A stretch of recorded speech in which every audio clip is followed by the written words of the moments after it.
The baby boy would have committed and said, listen, you're mine, I'm yours, we're doing this, siyachola, and my plan with you is for us to get married, and that's where we're headed. Boom. That would be a guy that will be direct, straight to the point, knows what he wants, he's going after it, and he gets it. That's phase one of the type of guys that you get. Type two are the ones where you generally get nowadays, where it's a, and I mean, there's nothing wrong with it, where it's a, hey, let's vibe a little, let's see where this goes. So you guys are generally like hanging out, seeing each other, maybe hooking up, maybe even seeing other people, it's not an exclusive thing. And then you find yourself spending more and more time with this person, but a decision needs to be made. And this is where a lot of people get it wrong. You guys assume you guys are in a relationship because we're hanging out, we see each other 5 days a week. Just because you guys see each other 5 days a week, if nothing has been discussed, it doesn't mean anything. So until you have the discussion, you go to, okay, Jabu, how are you? Good, buddy? All right, let's talk.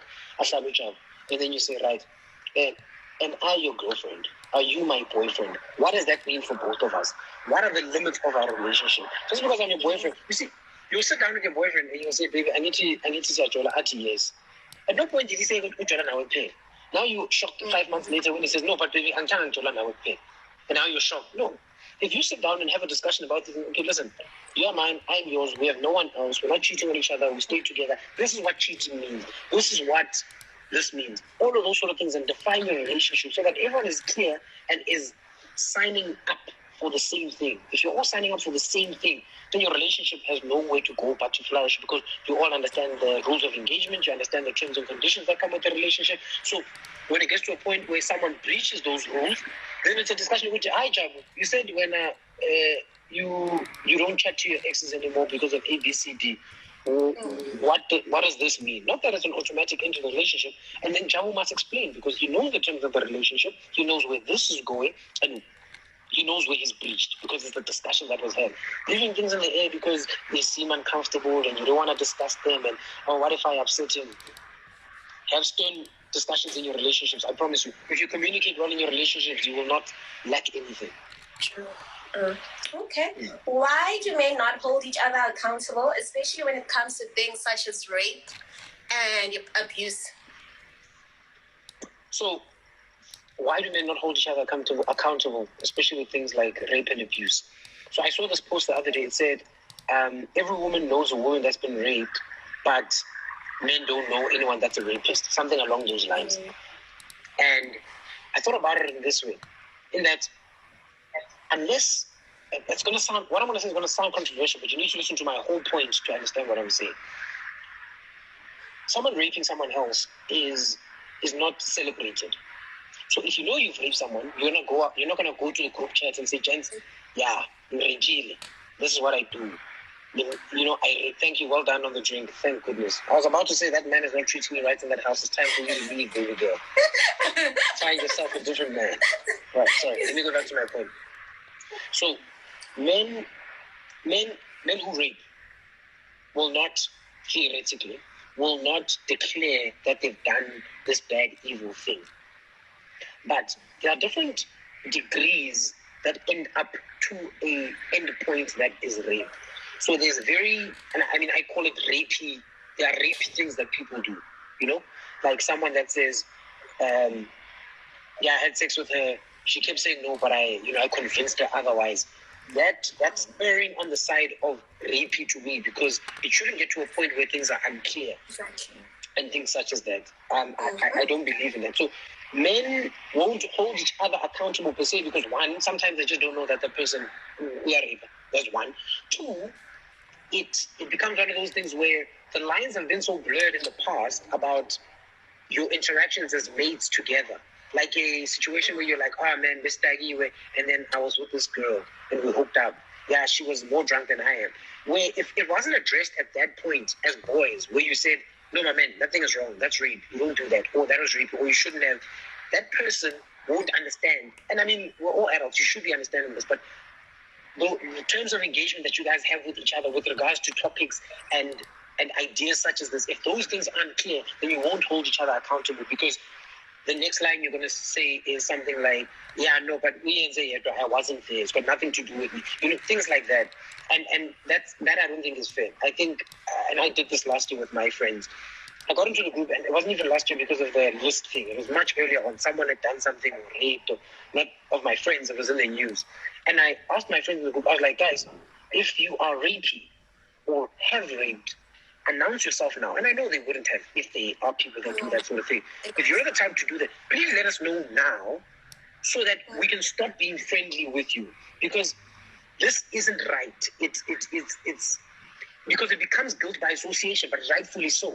Because it looks like you guys don't hold each other accountable, like you all knew. Because all guys do after they've had sex is go discuss it. But if that's a discussion and someone tells you that, no, I had sex with no Tando and she was so drunk, and you guys didn't hold your boy accountable to that and bring him to order, then you are all playing in the same minefield that is that. Okay. Yeah. And then, okay, this is more about sex. This person is saying, I really want to have a threesome with my boyfriend. I love him so much, but I'm scared he's going to think I'm a hoe. Okay, so there are going to be two things that you want to address here. What kind of threesome are you trying to have? Because it's going to change the dynamic of the discussion and where this thing is going, right? If you're trying to involve a man in your threesome, I don't know what kind of relationship you have with your man. And no. She actually specifically said two girls two girls and the boyfriend, so it's another girl. Okay, so I mean, if you guys are having a healthy sex life, and this is what people really fail to do, is communicate what you guys like sexually, what you want sexually, and all that sort of stuff. And it's very important. That's why a lot of girls are in relationships where they're not having orgasms because they're too scared to communicate to their boyfriends that, Jabu, you're not doing the thing. Jabu, please, my brother. Because she's just too scared because it will hurt his ego, it will make him feel bad, and all that sort of stuff. Now, there are ways that you can bring things about that will make the experience better. There are things that you say to your boyfriend that will make things better. And I think being descriptive and being free-willed and open-minded and that sort of thing, that's a discussion that you need to have with your man to open up his mind or just find out what kind of person he is. So if you're with a man that all he wants to do is missionary position with the lights off, under the covers, or 8 o'clock in Sugu, the chances of you getting a threesome out of that person are very, very slim because they are obviously very traditional when it comes to sexual things. But if you can have a discussion with the person and say, babe, what excites you sexually? And this man starts opening up his mind and tells you about all the freaky porn that he likes watching. Then you know, this is what my man is like. And then maybe the discussion slowly becomes that, okay, how would you feel about a threesome? Just as a simple question. It's asked in a very airy-fairy way as a discussion and it's being communicated. If he says, the devil lives in those things, then obviously don't bring it up another day. That's not a thing you should be doing. Because clearly your man isn't into that kind of thing. But if he says, I thought about it when I was still single, then you can bring it up because he's obviously thought about it and now it's just about negotiating your way into it. But the important thing about anything that remains relationship related is communicate effectively. Don't be scared to ask the question that you want to ask. The tone of it, of course, is important because you're not going to just go outright and say whatever you want to say. But ask those questions and I promise you get the answers that you may not want to hear, but most likely you will hear. I think a lot of people are just genuinely sexually liberated. Well, I'd like to think I am. And do whatever you want to do. Honestly, it's sex, it's dirty, it's wild. Have all the fun that you want to have in your life. Don't do generation sex, please. Okay. Please. Someone, let me see. My boyfriend paid for my varsity fees and my race. But now I've met someone that I'm actually in love with and I really, really don't know what to do. I'm scared he might do something he'll regret if I leave him for this newfound love. Okay, so that whole sentence or that question there are many layers to it. There are many questions that you need to ask. From what I was hearing is res and tuition are paid, but you also fallen in love with someone else, which is a strange thought. Because, you have a boyfriend, and what does fall in love mean? Is it just a general... are you infatuated with someone? Are you attracted to someone? Or are you genuinely in love because you were in a relationship with this other person as well? And then there are also elements that you need to analyze, such as things like, I'm scared of what he might do. Is it what he might do to me, what he might do to himself, what he might do financially in terms of retracting the cash that is put into those sort of things? That's a situation, sadly, that you need to have all the theoretical answers to, and before you make the decision, you're going to have to sit down and figure out what works best for you. I'm not saying use anyone financially. Don't let them pay for your fees and then you act like you like them, and then once you graduated, you disappear. But I'm not saying do the opposite, which is dump him and be with your new guy and then be left without an education. I think you are the only one that knows what's happening with your boyfriend and the demeanor your boyfriend has, the type of person they are, and all those sort of things. And you're the only one that can answer the question about what to do. Because if you made the wrong decision, it will affect you either way. You lose a relationship, you lose funding, you lose a partner. He might hurt himself. He might want to hurt the new boyfriend. He might want to hurt you. All those sort of things, because we live in a very like ill society. There are a lot of psychological problems that a lot of people have that are undiagnosed, untreated, and not listened to, if you get what I mean. A lot of people are okay, someone submitted a question. I don't know if you can see it from your side. Can you? Yeah, can talk about men afraid of women earning more. I'll get to that now. Let me just wrap up this point. Okay. You need to analyze the situation thoroughly, figure out what makes more sense, and due to all the ills that exist in our society, a lot of people are broken.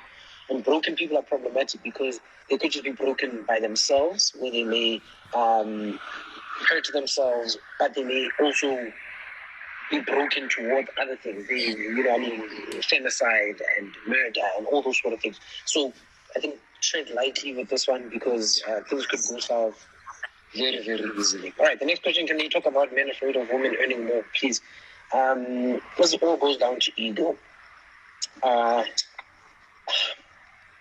Like I said, I'm going to speak about myself. I don't care how much my girlfriend earns. Generally, what I've said as rules for my relationship in my head, not rules that both my girlfriend and I follow, as a criteria that I said I want a woman that's got a job that earns a theoretical substantial amount of money, whatever that may be in my mind. And because of those things, I know the type of future I'm trying to build. Because I'm with the person that I'm with and what I earn together, we can do this.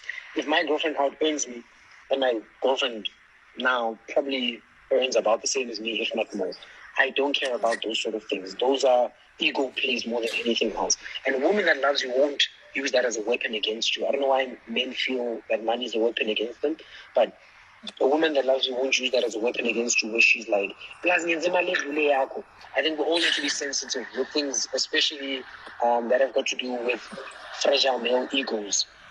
That men worry about how much the women earn, and if he's out earned, he will no longer feel like the man of the house. There are many more things that make you feel like the man of the house, if really that's what you're going for. If you have no interest in being the man of the house and just want to love the partner that you have the way that you want to love them, honestly, just love each other and leave all the other nonsense to the side. If she earns more, great for you guys, because you guys have got more money in the house. She's got more money to buy herself her own bags, and doesn't have to ask you, baby. Manje, Louis Vuitton, she'll buy it herself. You remain a man if she chooses to have a man like you in her life. So that's important to note as well. Okay, another question. What does Musa think of polygamy? Hey, man, do whatever. It goes back to who I said I am. Do whatever you want to do. Really, just do whatever you want to do. If that's what makes you happy, but here's what's important about that. Do not lure people's daughters in to a mess. So if you're someone that, and I think it's a discussion that you need to have with yourself as a man about whether you are someone that believes in this thing or not. I'm not someone that believes in polygamy, and not because I'm against it. No, I don't think I want to have 2 wives. It just seems like a lot of work. Or 3 wives. It just seems like I don't want to have a rural wife, and I don't want any of that sort of stuff. All I want is the one person that I love. And don't get me wrong, you can love more than one person at the same time. But I choose a monogamy in my life that makes me happy. And that's that. Some people play and toy with the idea of polygamy in their heads as a potential thing. And then later on in life, which isn't fair. So if you're someone that believes in things like that, you might not know initially, Once you're in a relationship, it's 3 years in, you find yourself thinking maybe polygamy is the thing, communicate it to your person and let them make the decision about whether they want to be there or not. Full stop. If you come up, don't bring a girlfriend in like they do on my way to, hey, now we're in July, 10 years, women's on my second wife. No, I think that's rude. I think what you need to do is have the discussion with your partner with, babe, listen, I think I'm developing feelings for someone else, but I still love you and I still want to be with you. How do you think this thing is going to work? Because I maybe now think I'm into polygamy. If your partner says, screw you, I don't do that, I don't partake, it's either Nina and no one else. Your partner then, it will fall back to the guy to say, okay, babe, you know what, it's fine. That person I don't feel so strongly, I don't want to lose what we have between us, so I will tell them to go off. And I will lose my attraction to that person early on. Not saying it's about before your side chick, and now you want to bring them in as a side chick. No, not as no. That's dirty. Don't do that. No, that's very dirty. Okay, we've got like 7 minutes left, and then I think I'm gonna There's a person speaking ask to you you. this question. Which person? The person. Yeah, at 7. So I just wanted to end it just before then. Okay, this question: what do men essentially want? So, okay, so I mean, I'll speak for myself, but I mean, the general themes that guys would generally want. Men want to be. I don't know if you've ever seen a man that's in love, like proper love, not play love, like real love. Like a man that's in love wants to be taken care of. But taken care of, I don't mean uyambhekela, umenzela i-rice, umlethela ukudla ngeplate ne-tray. No. By that I mean, if a man is in love, his full attention, his love, his presence, his being, his emotions, his physical, everything is with you. And men want to feel that. And I think how men get to that point is if they get a woman that fulfills them in the elements that they need fulfilled. So the trick here is that you're going to need your man to outline what they require in a person. I know I want affection, I want to be loved wholeheartedly, I want to be supported, I want to be taken care of, and by taken care of, I just mean those two things. Think about me at all times and think for me about this and that and those sort of things. Those are things that make me fall deeply in love very easily. And that's it for me. Those things coupled again with the other stuff that really adds to the package. Be a gorgeous looking human being, whatever your version of gorgeous is, because we honestly just all have different versions. Be your own version of gorgeous. Have whatever body type that you want to have, because your man knows what he likes. And establishing, and I said this at the beginning, date men that like you. Sometimes you're dating men that don't even find you attractive, but they are with you because, oh well, we are paying our winner. You are the girl. What also is between the 30 that he was dating that would make food for him every day. Now he's with you because of his stomach, not necessarily because of his feelings. Those things, emotional security, feelings of completeness, things like that are what I would think men are into and men want to find in a girlfriend or a wife, whatever it may be. And if those things are fulfilled, you've got a man that's in love. Not that it's your duty to always fulfill those things, in a sense, because a lot of people take advantage of that